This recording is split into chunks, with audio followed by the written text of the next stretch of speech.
gustong nangingibabaw na enerhiya kay former President Rodrigo Duterte. Ayan, ang kalagayan ni President Rodrigo Duterte ay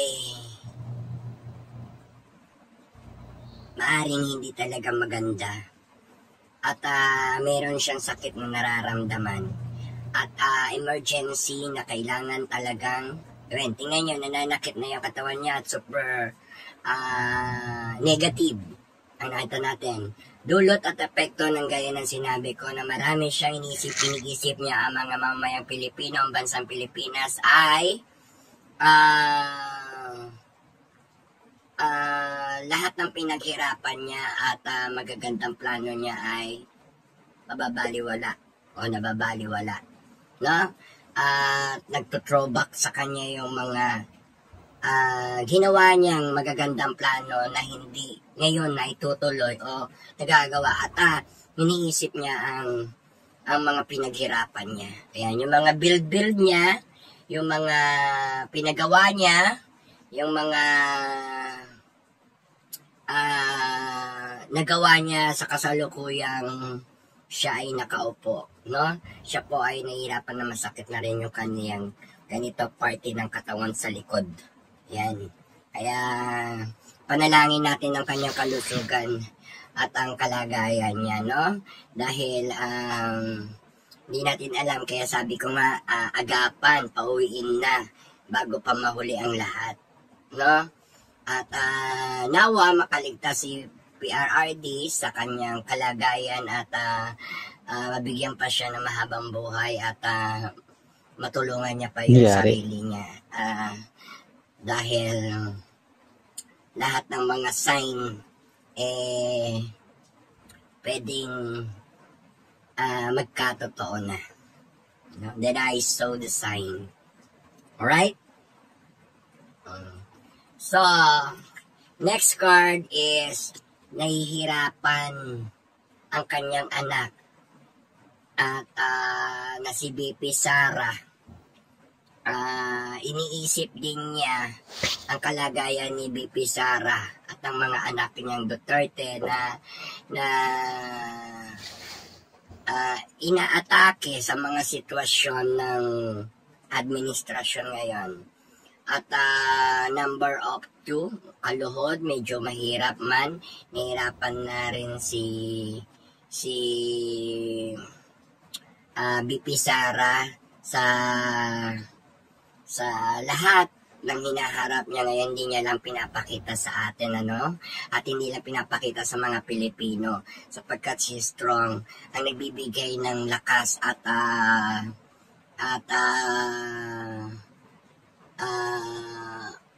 umuhugot ng lakas si BP Sara sa ating mga pag-asa sa mga mamamayang Pilipino sa kanyang mga pinaglalaban, At hindi ko rin ito sure, pero nakikitaan ko na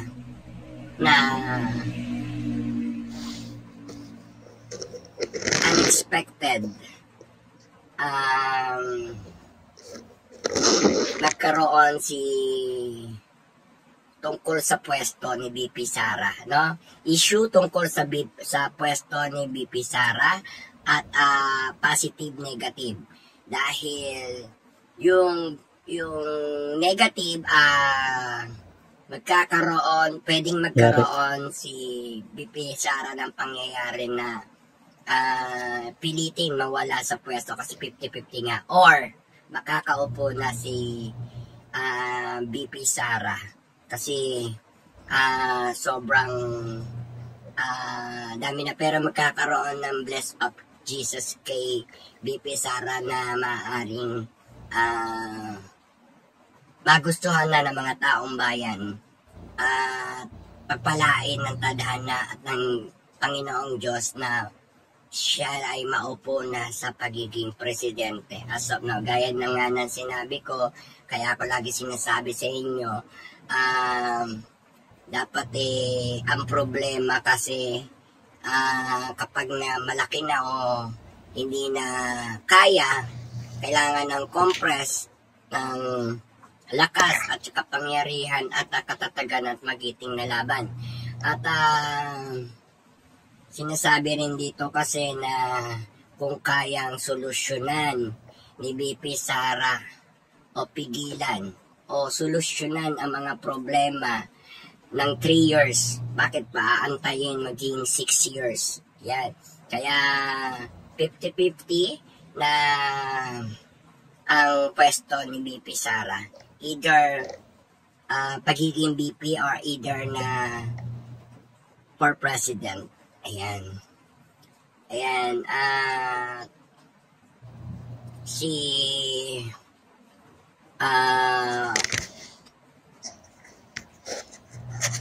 PRRD ay magiging isang history. No? Book record or history na may sign na dapat asikasuhin ni BP Sara ang anumang mga dokumento ni PRRD. At si PRRD ay maaaring dumating sa puntong hindi na makausap or wala nang alam o wala nang pakialam sa mga nangyayari o wala nang alam. So ganun, nakakalungkot man pero may mga bagay na kondisyones at which si PRRD na bago siya mawala, naway gusto niyang makita na nakaupo na si BP Sara sa pagiging president. Lumalaban pa rin siya at patuloy niya pinapanalangin dahil ang anak niyang babae ay may hirapan na rin siyang kausapin or maupo na rin dapat sa pwesto.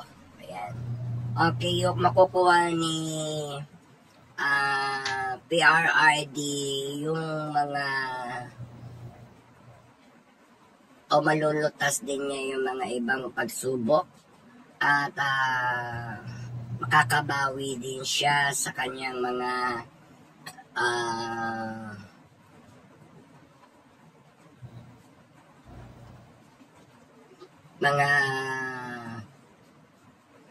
panalangin. Sa panalangin niya dinadaan ni PRRD ang pagbawi sa kabutihan ng mga mamamayang Pilipino na nakikita niya, no?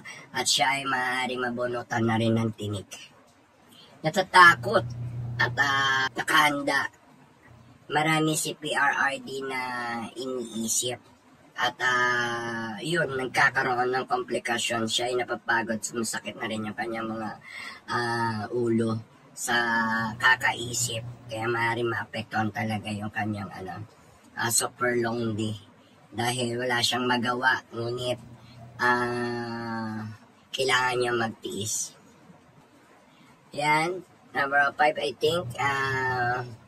Hindi ko alam kung nawa totoo to ang biglaang paglipat ni PRRD sa malaking bahay or ibang lugar or tinatawag natin kasama si BP Sara or tinatawag nating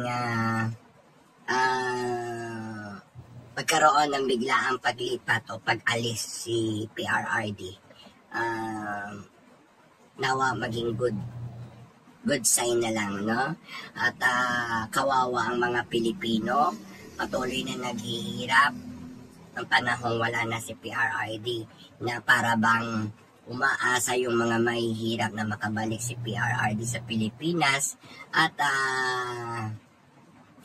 makaramdam ng kapayapaan at kaayusan ng Pilipinas. Ang daming tao ang nahihirapan at maraming mahihirap ang sumisigaw na makauwi na talaga si PRRD at nakikita rin ni PRRD na mas lalong maraming naghihirap ngayon at nakikita niya yung mga mahihirap na patuloy lalong naghihirap di gaya ng mga mayayaman na lalong yumayaman. Ayan. Kakalungkot dahil ang isip ni PRRD talaga wala siyang magawa. Ang nasa isip niya mga mayang Pilipino, taong bayan at ang kalagayan ng Pilipinas. Yun ang puro Kaya, yan. Meron pa rin judgment kay PRRD kasi ang hirap talaga ng sitwasyon niya dahil halos naging history na yung kanyang buhay. Halintulad na rin sa bayani, siya ay bayani. At ngunit may mga nagja-judgment pa rin sa kanya ngayon ay yung nagpapatagal sa kanyang sitwasyon, no? Dahil pinagkakakitaan si PRRD, no? Kaya napakabagal ng mga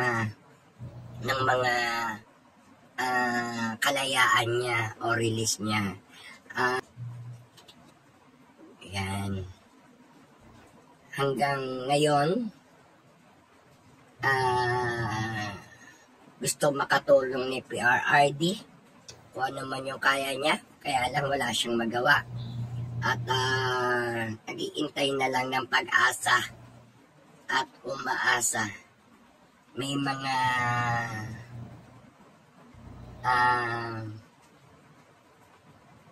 powerful at idea siyang naiisip. Hanggang sa huli, lalaban siya sa mga diskarte niya or tinatawag natin na ipapakita yung tapang, karunungan, hindi lang kaalaman.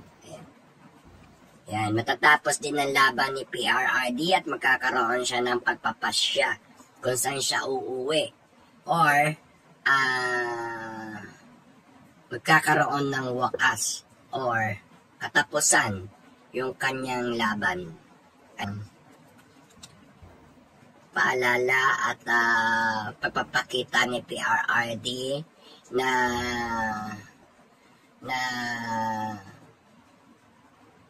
bantayan daw ng mga mamamayang Pilipino at ng mga may kakayahan ang sa gobyerno na ingatan at bantayan ang kayamanan ng Pilipinas at ang kaban ng bayan. Ayan po.